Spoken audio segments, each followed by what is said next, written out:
can't do it horizontal, so I actually rubber banded my phone to the top of it. Looks like I got it vertical here. I need to do a little transplanting, and some of my cucumbers suddenly are taking a turn for the worse here. I don't know if these are still viable or not. Maybe they got a little too wet, possibly, but let's take the ones that we have and let's get them in the ground, I say. Now, I have very little space out here, and so I have to think about companion planting, and I have to think about compact gardening. So cucumbers are companion plants for carrots, and that's great. I have a lot of carrots. So let's go ahead and put some cucumbers in here. Now this is a pickling cucumber, and right now it's one of the healthier looking ones. I'm just going to take these flies out here now that I've got some shade. I'm just going to take and peel this back a little bit. I want to make sure the roots can escape. Whoops, whoa, come back here. And let's get it in here. Let's just put the rest of that peat in there. Yeah, I've never actually planted cucumbers with carrots before, but I was pretty happy when I saw that they are companion plants. Anyway, I think these little guys are ready to have a real home and not just be in peat pots. The appearance of them makes that pretty apparent. That one looks pretty healthy. And I think what I'm going to do is I'm going to take its friends that don't look as good and plant them with it just in case some of them are viable. I have a metal support here to kind of let them trellis on, because I've noticed cucumbers when they grow, they tend to like grow all over the place, so you need to be able to give them some support. So we'll just see what happens with these and find out whether or not they'll make it. Really don't know if they will or not. The good news is it's April, so we still have plenty of time to start more cucumber seeds, because they don't really take that long to germinate, which is probably what I'll do, because I really like cucumbers. And we have a viable seed here that actually hasn't germinated, so that's perfect. We're just going to put that in there as well. And these are all pickling cucumbers. And I have to admit, I really haven't made pickles with my cucumbers before. I just like them so much fresh in a salad. I tend to just eat them long before that happens.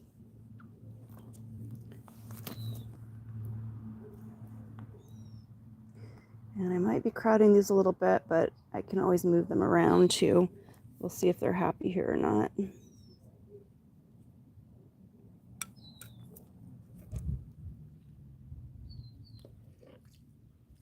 Yeah, I don't know if this one where the top leaf came off, it actually looks like it has another leaf that's trying to grow. I don't know if it's going to make it, but we'll find out. And so let's see, what else do we have here? I actually started several cucumbers, and unfortunately the ones that I call Julie's cucumbers, they are looking the most pathetic. I don't know if they have any chance of making it at all, but you know what? We're not going to give up on them just yet. We'll just stick them someplace. And the reason I call them Julie's cucumber is my friend had given me these cucumbers, and they make cucumbers that are pretty good size, kind of like the ones in the gas station that are come in a plastic bag that are pickled and good. That's about how these cucumbers grow. Thankfully, I have more seeds, so again, I can start those again if I need to. But yeah, these really deteriorated. And let's see, I have a bait cucumber, which hasn't completely germinated, so this one is still going to be all right. And I think this is a Katrina. Part of why I have these cucumbers, they're self-pollinating, and thankfully we have plenty of bees here. I think they come to our yard because we have all these flowering fruit trees, so pollination hasn't really been a problem for anything, I'm happy to say. I don't think everybody is that lucky. But let's come over here. I have another pot full of carrots and another wire support. Let's go ahead and plant the Julie cucumbers there. And I probably should look and see if I have any carrots that are big enough to pick. Let's see. Some of these look, well, they definitely need to be thin. So even if they're not big enough to be picked, we should go ahead and pull some of them anyway. So this has a wider base. Let's just see. It's a little carrot. It's a baby carrot. You know, these often make really good soup too. And the greens are super good for you. Never throw those out. You can put them in soup. If you don't want to use them for anything, you can actually just throw them in your compost, right? Great compost. You can dehydrate them and blend them up and keep them as part of a salad green mix, or not a salad green mix, a soup green mix. How many people like to have a variety of greens in their soup? I do. Let's see if we have any interesting bugs in here. We have roly-polies. The first time I saw roly-polies, I didn't really realize that they were beneficial bugs, that they kind of compost stuff, kind of like earthworms do, interestingly enough.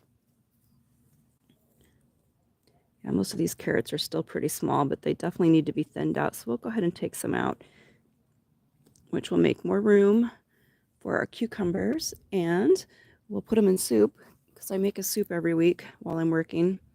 Make sure my hubby and I have something healthy to eat during the work week.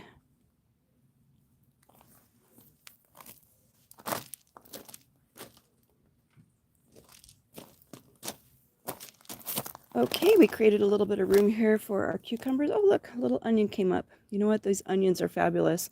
There's not much that doesn't like having an onion next to it. And one of the great things about onions is they seem to repel squash bugs, which will come in handy for our little cucumbers. Because unfortunately, squash bugs like cucumbers too. So let's go ahead and put Julie's cukes over here. And actually, I should mark those cucumbers I just transplanted. Those were picked cucumbers. Let's take and make a little tag because it's kind of nice to know what you're growing so that if it does well, you could save seeds from it. So the first cukes we did were pickling cukes. We'll just mark that. And these are going to be Julie's cukes. I don't know if they're going to make it, but we're going to give them a try, see what happens. And I'll give you updates on that as well. And we'll start more seeds just in case because we definitely want to have cucumbers. We'll just stick this down in here. And you have to think about where you're placing your tags because our sun is so intense here that the labels will fade really fast. So something to be mindful of. And these look pretty pathetic. I really don't think these have a chance, but nothing to hurt trying. As you can see, I'm one of those people that has a hard time thinning out plants. You have to some degree. In other words, these won't mature into full carrots, right? So that's why we just pulled some of those. I actually was pretty happy because I finally found a carrot that did well here. And some of them went to seed and I saved the seed. Something that I learned from my mother is seeds produced by plants that you grow in a climate will adapt to the climate and they'll perform better than the original plant. So it's great to save seeds. Some of the seeds you get nowadays don't actually produce viable plants. So that's another reason to save seeds. And also, you save them and you see whether they produce viable plants, because if I buy a plant or plant seeds and they don't produce viable plants, I never buy that brand again. Some of the companies that I have best success with as far as having viable seeds from the plants are Baker's Creek and Territorial Seed Company. These are really awesome. And I don't see a seed in this one, but I'm actually just going to take and put this peat in here. Some of my seeds got, well, with all the wind we had and everything, some of these peat pods actually got knocked over, and there's some seeds that are in here. So they're kind of being mystery seeds. Not really sure what they are. All right, let's give this a little water. Yeah, my expectation for those is not really good. But we do have, thankfully, some other cucumbers that are looking good. Let's look and see, where are we going to put these ones? All right, this is a good spot. I have some more carrots right here. Let's just move our supplies over.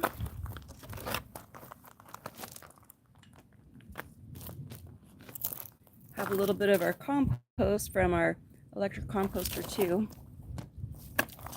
I've challenged myself to see if I can produce enough compost this year to avoid buying dirt from the store. We'll see how well that plays out. And part of my interest in compost, and I don't know if you can completely use compost in your garden for fertilizer, is I know that there was some concerns about fertilizer shortages, and we'll pull a couple of these carrots. These will be good for soup. Some concerns about fertilizer shortages, and so I thought, you know what, you need to learn how to make compost so you have something if there's ever a fertilizer shortage. We'll just take some of these out. These are going to go in a soup. Let me go put those in a dish. No, they're too small, but I think these are originally chanterelle carrots, and they seem to be really great in the heat.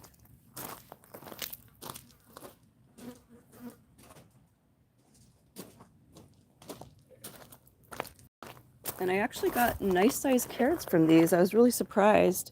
And in Alaska, I never succeeded in getting a nice sized carrot. And I think carrots like a little more heat than you have in Alaska, but maybe a little less heat than you have here.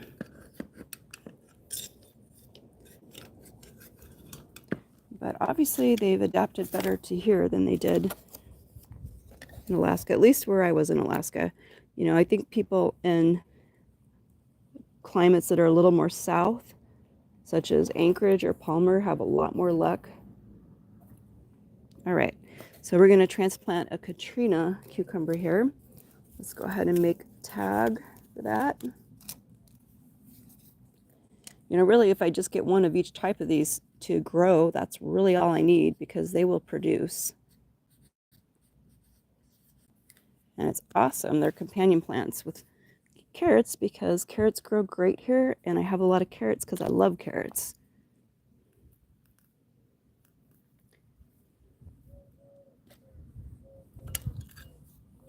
Oops.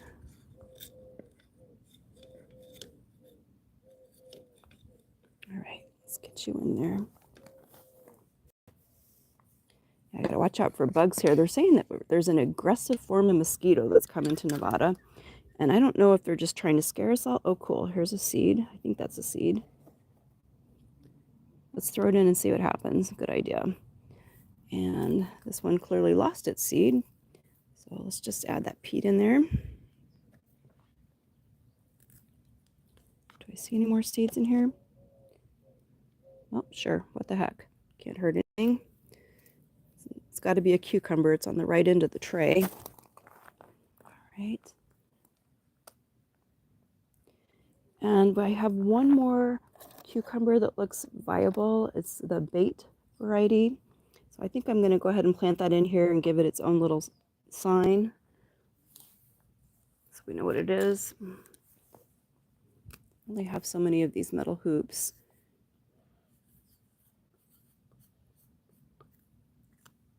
Just want to see which ones perform best, right?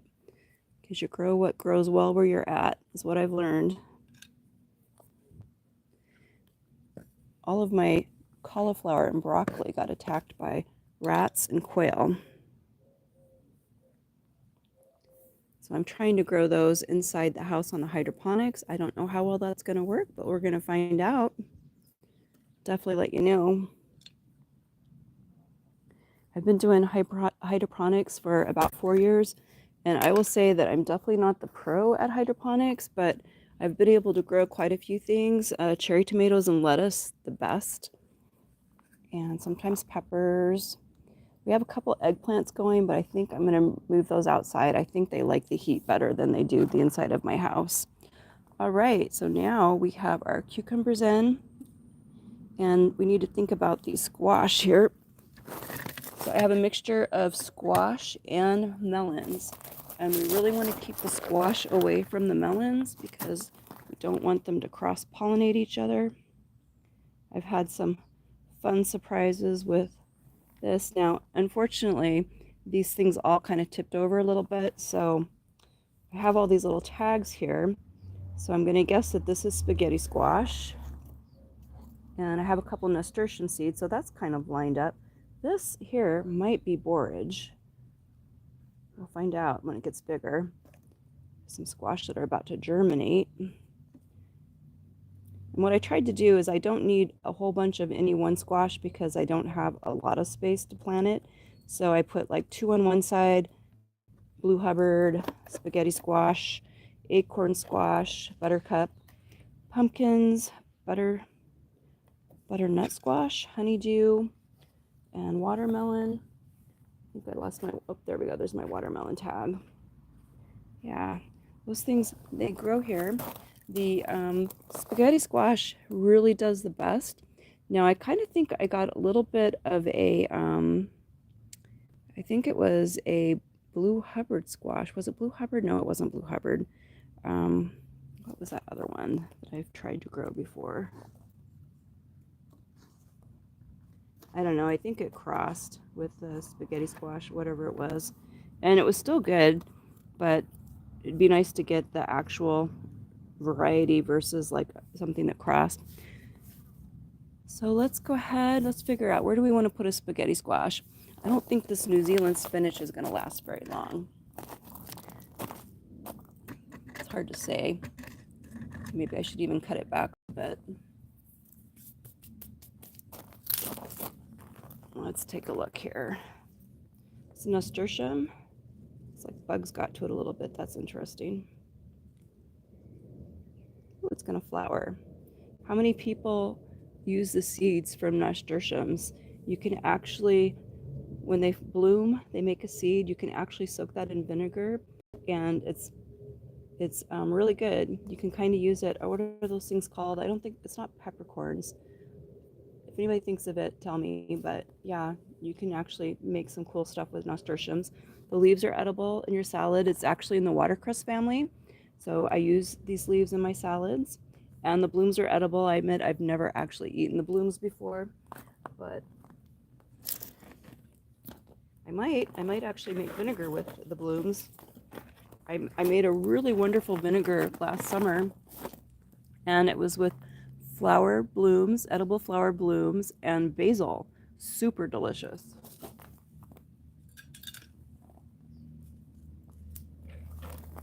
So once we get enough edible blooms, we'll be making that vinegar. So you all can watch and see how we do that. Vinegar is one of the easiest things you can make. Super easy.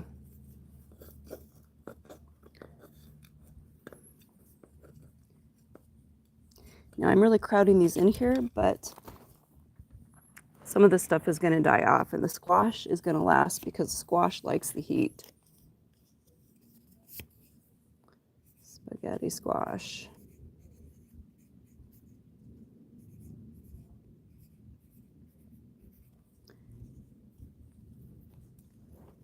And let's just put this over here. I'm going to put it where it's not facing the sun, because the sun definitely fades the little markers.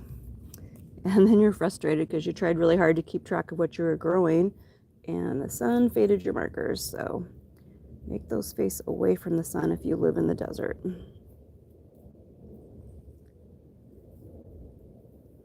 Okay, we're not going to break that all the way off.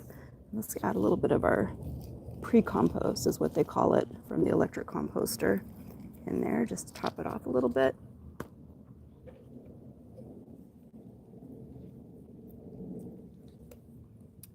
And have another nasturtium that came up. That's pretty cool. Maybe I'll tuck that right over here. I don't need to mark the nasturtium. I know what those are. The squash kind of look a lot alike until you actually have squash on them, though. So for those, it's really great to have a tag if you're trying to keep track of what you're growing. This is definitely compact gardening. Just make sure you get enough water.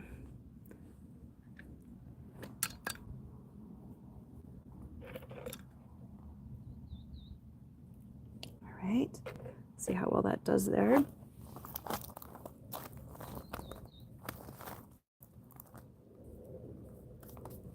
Now I have some other bubblers over here in the sunny side of the yard. I think I want to try to put some melons over in that location. because I think the melons really like heat. So let's move our stuff over. Get a few things over here.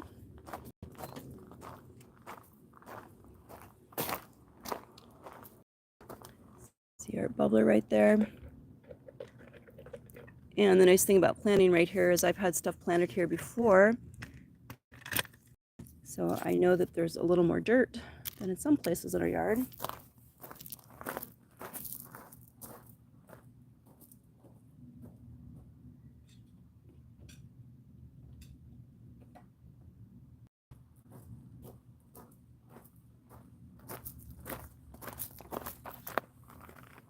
And I'm going to put a watermelon over here. This bubbler turned on. We turn those off when we're not using them because we can't afford to waste any water here. Water is expensive, and you don't want to waste it anyway. There is a drought in the desert. We did get a lot of rain this year, which is wonderful. I haven't lived here long enough to know how influential that is, but it's definitely the most rain I've seen since moving here. And the positive effect is really apparent from our fruit trees. I have never seen so many blooms on these fruit trees, and I'll tell you, I'm thankful for that.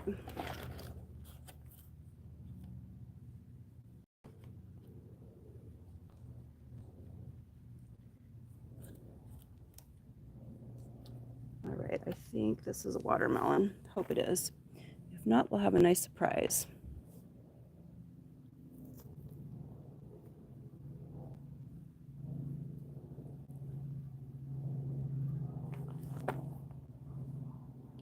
I don't want to rip the roots. I'm just going to gently peel this down a little bit. Stick this in here. Some of our pre-compost. You can see what I'm doing. Turn this just a little bit. All right.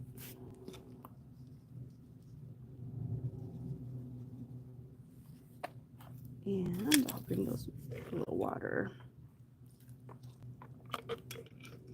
Maybe a little more pre-compost. I see a few roots. We've got to have at least enough dirt around it to hold water.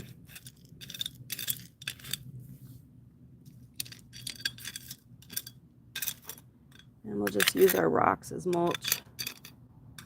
It'll give it a little stability too.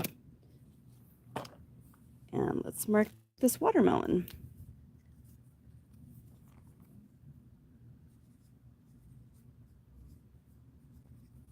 Whoops, guess I wrote too big.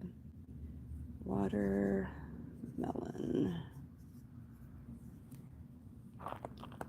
And face the tag away from the sun, so hopefully we retain some of this. There we go.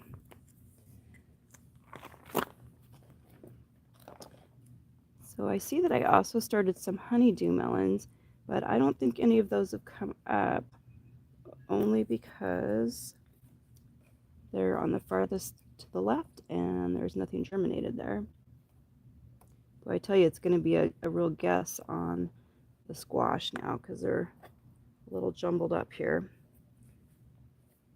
That might be the one caveat to using peat pots for starting stuff.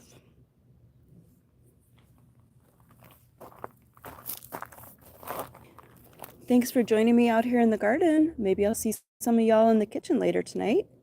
Have a great day.